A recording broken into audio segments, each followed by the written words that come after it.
Hello everyone, welcome to week 39. It is 26th of September. This is James Kim, one of the sales traders here in Australia, recording live out of Asia Pacific. This week we'll be looking at our usual instruments, the US dollar index, levels over the euro followed by the cable, our buys for the Aussie dollar, as well as some specific trade levels over the Aussie Kiwi. We'll then finish off the currencies with looking at the dollar yen. In terms of indices, we'll look at the Nikkei Futures, the CFD over the US 500, as well as the Aussie 200 index. With commodities, we'll be focusing on WTI crude, followed by copper and then gold.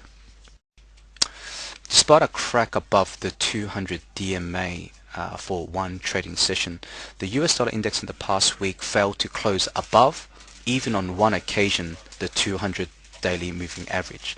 The high of the week came in at the end of August or the beginning of September highs, which also happened to coincide with a 61.8% retracement, as you can see here, between the July high to August lows. The US dollar yet again continues to challenge the lower channel trend line, and this week it is crucial for the RSI to maintain its composure. Otherwise we may see that dreaded sell down or violation of this trend line, which starts in April. A break below the trend line should see the first level of support coming at the 94 handle or August lows, below here at 93 or June lows. To the top side, the 200 DMA would be that obvious interim resistance again. However, a break above last week's high opens up an interesting zone, this blue downtrend, which starts in November 2015, which connects through the highs of 2016, would be the next key challenge for the US dollar.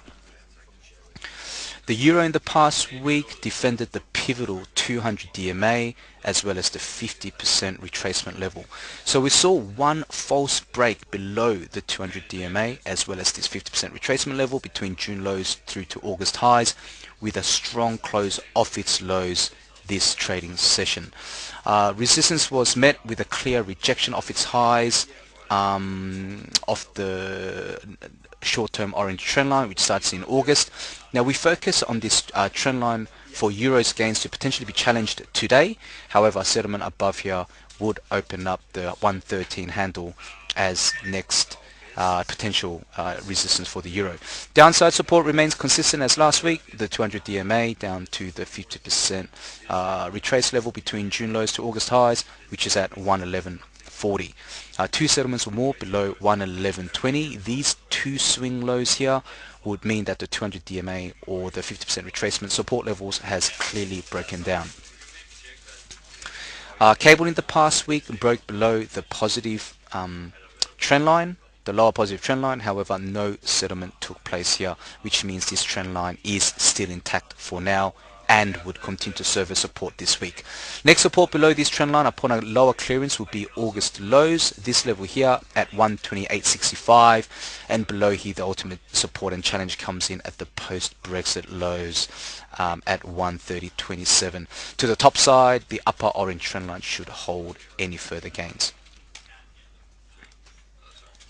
An impressive week for our Aussie dollar as it logged impressive gains, however failed for the week to settle above this blue trend line, which would have set up the Aussie to shift into a stronger gear this week. First challenge to the top side is for a weekly settlement above this blue trend line here, and we again expect strong resistance between 77.30 up to 77.54, the highs of these pins here, where the Aussie has received solid rejections as demonstrated by the candlesticks here.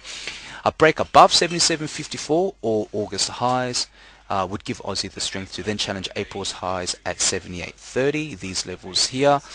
The market will look to buy the Aussie on any dips, and we mark strong buy levels at the previous week's low of 77.40, which coincides with the intersection of this lower channel trend line.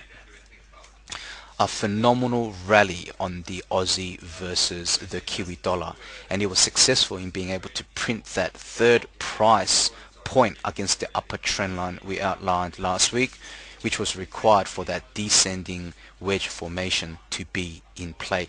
Now our case for a buy up to a limit of 103.35 last week was on the back of this descending wedge formation, and more importantly the triple bottom RSI support, which clearly displayed a divergence as the Aussie Kiwi printed new 2016 lows. Our initial profit target last week was at 105.55, and the actual high for the week came in 15 points shy of our profit target. And for now, as much as we anticipate for a healthy retracement to take place, the Aussie Kiwi currently here in Asia trades at a breakout of the upper trend line level, and we will wait to see whether we can get a settlement above here for the session. We also feel that the market will be using every opportunity to buy the dips over this pair. First buy level on this lower move is served at 104.20, followed by 103.50, and 102.86 would be a real bonus. Stops on any long positions would sit below the lower trend line that I'm marking. Now I mentioned this last week, which we'll briefly cover again. The final confirmation or ultimate buy signal is served upon a break above the upper trend line, which we are currently seeing here in Asia again, but two settlements above this trend line is key. Last week we highlighted that in order for a descending wedge to be truly defined, we needed that third price point along the upper channel, upper wedge trend line, which we got on Friday of last week.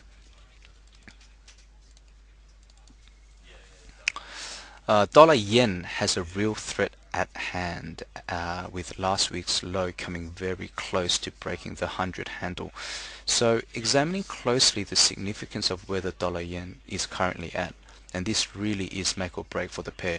It currently sits at a huge base, the 100 handle, a 3-month support, and just above the 50% retracement level between 2011 lows through to 2015 highs. Now, whilst the dollar yen trades near or pretty much at the 2016 lows, you can see a divergence in the RSI, which makes a series of higher lows.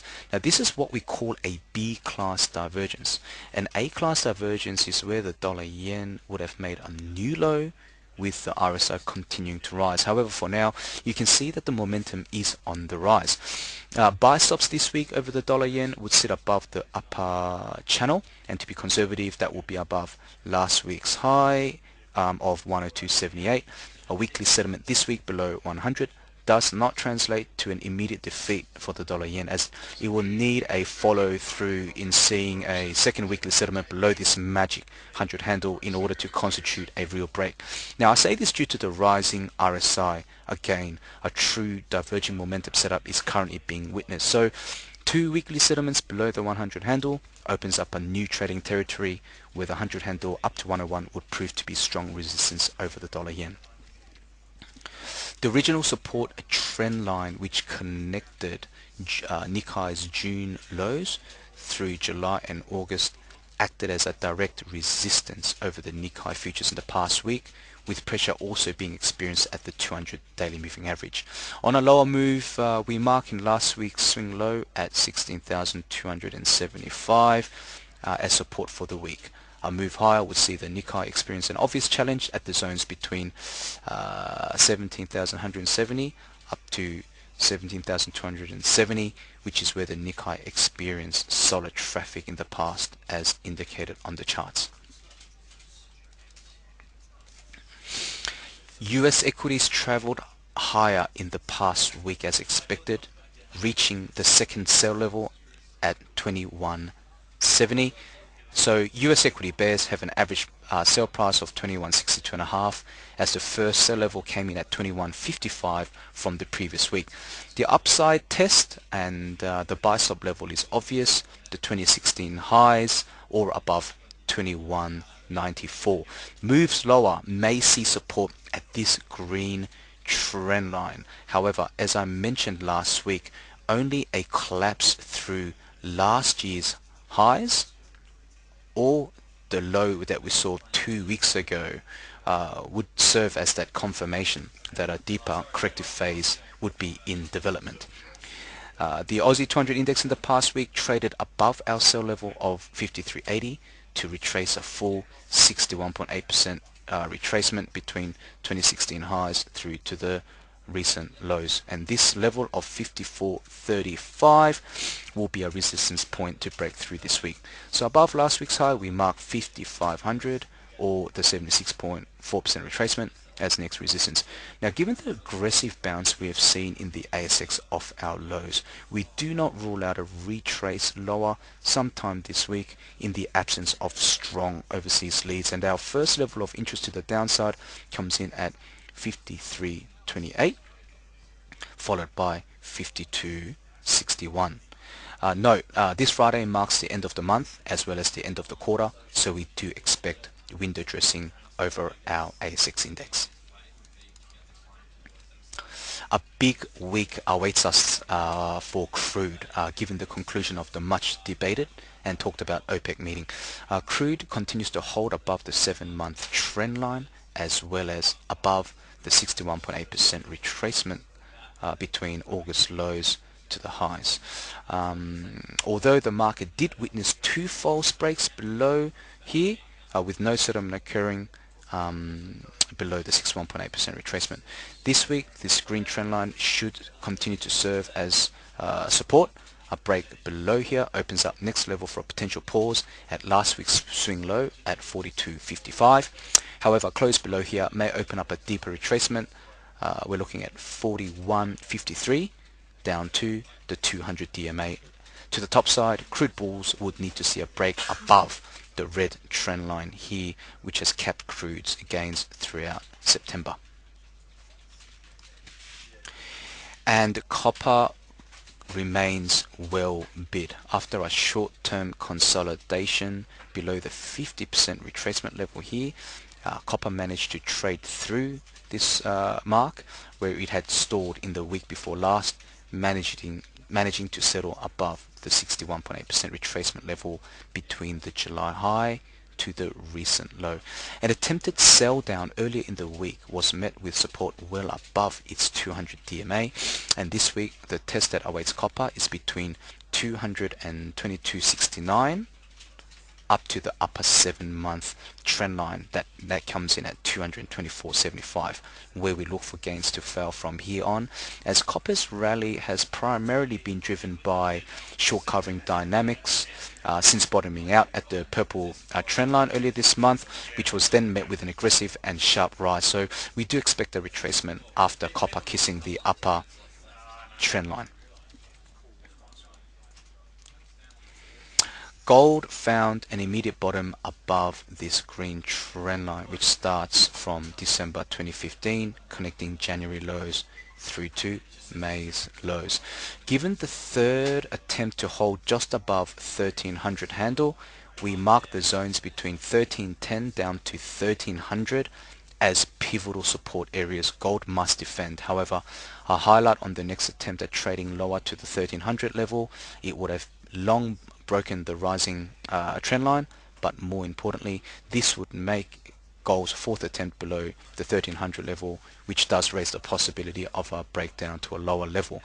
Below 1300, we mark next support at the 200 weekly moving average, and this week that sits at 1283. This is just below the lower channel trend line. To the top side, gold faces a breakout scenario at the upper channel trend line here, and upon a break above here, we should see gold making some aggressive gains.